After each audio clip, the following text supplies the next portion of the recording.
Conversation about HIV and AIDS has quieted since its initial worldwide scare back in the 1980s. And while Big Country AIDS Resources says this autoimmune disease is more treatable, statistics show that AIDS is still considered an epidemic. Our Catherine Garcia has more in our top story.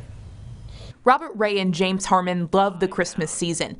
Their apartment is filled with Robert's collection of novelty nutcrackers and Santa Claus figurines. He gets a new Santa every year. The couple married in the state of Washington just 1 year before gay marriage was legalized throughout the U.S., but the two have been together for nearly 2 decades. When they met, they realized they have a lot in common, including the fact they're both HIV positive. They did all sorts of tests on me, and he comes into the room and he says, "You have HIV, you might as well go home and die." Both have faced major medical complications over the years. There's always the chance that we're going to catch something that other people could just fight off. Overall, James and Robert say their current medication regimens make the disease manageable, but this hasn't always been the case.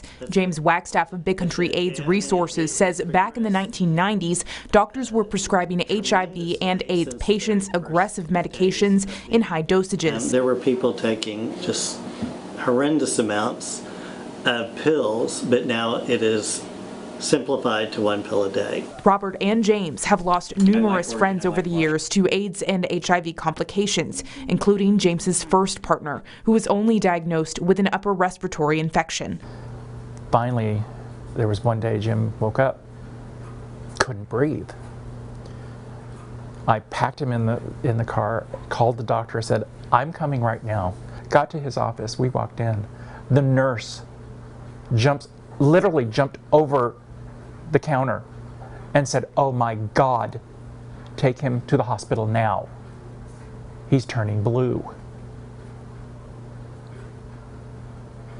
He died 5 weeks later.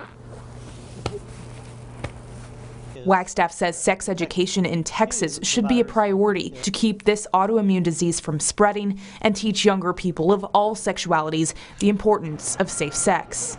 People are keeping their heads buried in the sand on this issue. They're not educating themselves, and they're making poor decisions based on fear. In Abilene, Catherine Garcia, KRBC, Abilene's local news.